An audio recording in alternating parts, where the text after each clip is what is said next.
Olá, o meu trabalho é sobre a análise de atividades práticas presente no Caderno da Cidade, Saberes e Aprendizagens. Eu sou a Luciana, do Nascimento Dantas de César. Atualmente estou como professora e mediadora de conflitos na Prefeitura de São Paulo. Sou mestranda em Ensino e História das Ciências e da Matemática pela Universidade Federal do ABC e estou sob a orientação da professora Meire Aparecida Gurgel Campos Miranda.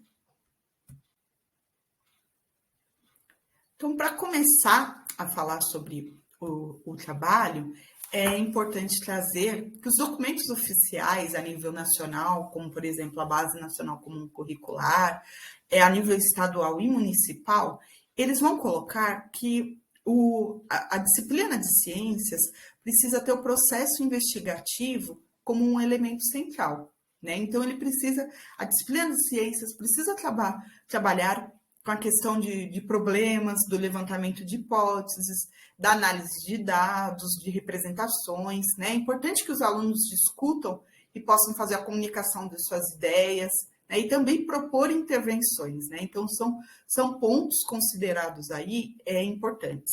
E para atender essa demanda de um currículo novo que atenda à Base Nacional Comum Curricular, a Prefeitura de São Paulo cria esses cadernos de saberes e aprendizagens, voltados aí, no caso, né, da disciplina de ciências, que vai ter como base apresentar opções, né, aos professores de como montar uma sequência didática investigativa, né? Então, ela é um material que trabalha o ensino de ciências por investigação.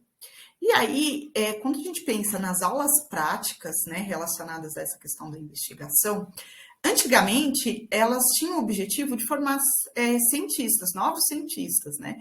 E hoje elas já têm outros objetivos, né? Então, vai muito além, servem também para estimular os estudantes, gerar um entendimento dos conteúdos, mas é principalmente para envolver os estudantes nesse processo de investigação, que é exatamente desenvolver habilidades e capacidades para a resolução de problemas.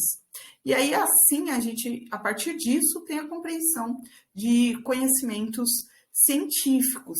Então, para que esse processo aconteça, é importante que essas atividades práticas, elas não sejam um roteiro de instruções com respostas esperadas, né? Porque aí você não tem o desenvolvimento de uma argumentação, né? Então, é importante que os alunos, a partir de um problema, discutam aquele problema, elaborem suas hipóteses e também façam a elaboração de propostas de como resolver, né? E aí sim vai ter um desenvolvimento dessas habilidades que estão relacionadas com o pensamento científico. E o trabalho, ele tem o objetivo de apresentar dados iniciais de uma análise dessas atividades práticas propostas no Caderno da Cidade, Saberes e Aprendizagens. Aí, no caso, a metodologia, então foram analisadas as atividades práticas do volume único inteiro, do 8º ano, do livro do professor e aluno, quanto à perspectiva do ensino de ciências por investigação, presente no currículo da cidade, né, que é de 2017. E aí desenvolveu-se uma pesquisa exploratória envolvendo uma abordagem teórica. Então, trata-se de uma pesquisa qualitativa com base documental. Quanto aos resultados e discussão, foram identificados no total 24 atividades práticas. E dessas 24 atividades práticas, poucas tiveram problematização para serem resolvidas dentro dessa atividade. Então, somente 7 que tiveram problematizações. Então, assim, algumas atividades até tinham perguntas. Porém, não basta ter somente a pergunta, né? Então, não pode ser uma pergunta com uma resposta óbvia. Precisa ser uma pergunta que envolva os alunos naquela investigação, né? São questionamentos, são problematizações. Quanto à classificação dessas atividades práticas, praticamente metade, 14, foi encontrada alguma palavra que trouxesse um tipo de classificação. Então, por exemplo, foi feita uma busca nas recomendações aos docentes, na própria atividade prática e nas perguntas após essa atividade, se foi feita uma busca de palavras que trouxesse alguma referência à classificação. Então, por exemplo, a palavra demonstração apareceu 4 vezes, experimento apareceu 3 vezes, experiência 2, dinâmica apareceu 1, atividade investigativa ou investigação apareceu 2 vezes, experimentação apareceu 1 e leitura investigativa de imagens apareceu também 1 vez. Então, nós podemos constatar que tem uma diversidade de tipos de aulas práticas, né? E que também essa quantidade, né, que foi de classificação, ela pode ser alterada, já que praticamente metade não recebeu uma categoria. E também, de repente, é possível agrupar essas categorias. Então, de repente, experimento, experiência, experimentação pudesse ser agrupado. Porém, porque alguns autores consideram como sinônimo. Porém, existem autores como a Rosito que coloca a diferença de significados.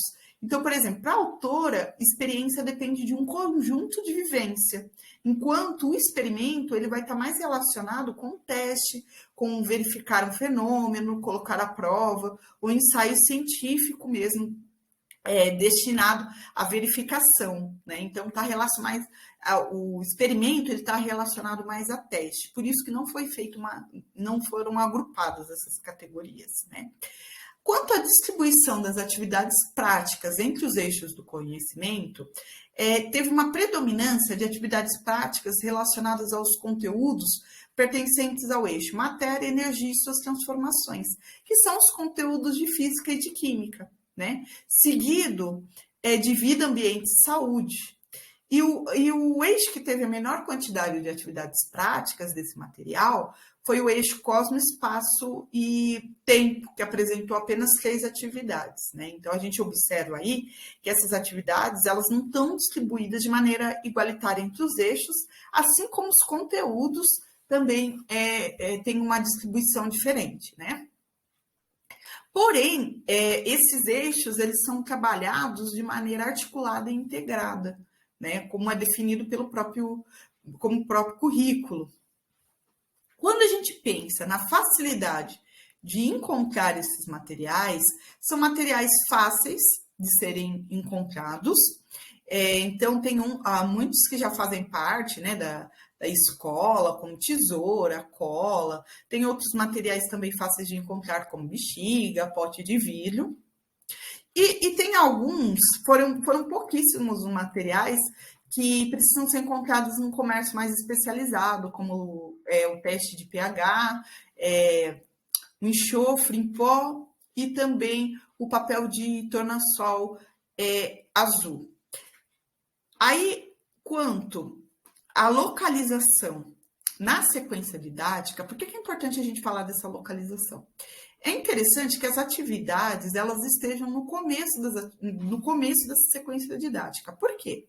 Porque a Carvalho ela vai explicar que é interessante que os problemas proporcionem que as ações manipulativas passem às ações intelectuais. Né? Então, primeiro se tem esse levantar de hipóteses, essa discussão, e aí depois vamos fazendo um aprofundamento dentro dessa sequência didática.